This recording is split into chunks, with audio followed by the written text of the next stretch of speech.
എന്താ മധുര പാർട്ടിയെല്ലാം മറന്നൂടോ? അങ്ങനെ മറക്കാൻ പറ്റുമോ ഒരാളെ? ചിന്തകളെ ഇപ്പം വിളിച്ചപ്പോൾ ഒരു സംശയം, നേരിട്ട് വിളിച്ചാൽ മതിയായിരുന്നു. വെറുതെ പടക്കാലം പൊട്ടിച്ചിട്ട് പൈസ എൻ്റെ കാര്യം ഉണ്ടായിരുന്നു. ഒരാളി പറ, ഞാൻ അതുപോലെ ചെയ്തോളാം, ഞാൻ ഇലക്ഷൻ നിൽക്കാം, എന്നിട്ട് റിസൾട്ട് വരുന്നവരെ എവിടെയെങ്കിലും ഒളിവിൽ പോവാം. പക്ഷേ ഇപ്രാവശ്യം 10 ലക്ഷം ഉറുപ്പ്യ വേണം.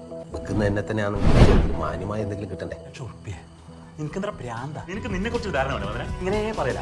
ജയിച്ചാൽ നിങ്ങൾ തിരിഞ്ഞു നോക്കുക. ഇല്ലല്ല, ജയിച്ചാൽ കിട്ടുന്ന അധികാരവും ആരാൻ പറ്റുന്ന പൈസ ഇത് കുറച്ചെനക്ക് തന്നൂടെ? എൻ്റെ പേരിനെങ്കിലും ഒരു വലിയ 10 ലക്ഷം ഉറുപ്പ്യ.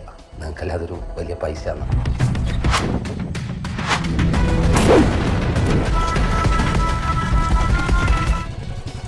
പരിപാടിയാണ് നിങ്ങൾ ഈ കാണിച്ചത് പരിപാടി. ഇതാരുടെ കൊട്ടേഷൻ? ആരുടെയും കൊട്ടേഷൻ ഒന്നുമല്ല. ഇത് ഇലക്ഷൻ നിൽക്കാൻ വേണ്ടിയിട്ട് പാർട്ടിക്കാർ എനിക്ക് തന്ന പൈസ. അപ്പൊ നമ്മൾ കൊട്ടേഷൻ തന്നെ കൊട്ടേഷൻ. പാർട്ടി ഓഫീസിന് പോകാൻ പറഞ്ഞ വെറുതെ അല്ല, പോലീസിന് പയ്യ അത് കുഴപ്പമില്ല. അപ്പോൾ പാർട്ടി ഓഫീസിന് പോകാൻ പറഞ്ഞാൽ പോലീസ് അതൊന്നും കിട്ടില്ല. അപ്പോൾ ഇനി നമ്മളെ കൊട്ടേഷൻ്റെ ഷെയർ നിങ്ങൾക്ക് വേണ്ടല്ലേക്ക് 1 മില്യണിൽ അടിച്ച് എനിക്ക് അതും വേണം ഇതും വേണം. Good evening Namboothiris. Mister Madanan Mallakkara, welcome.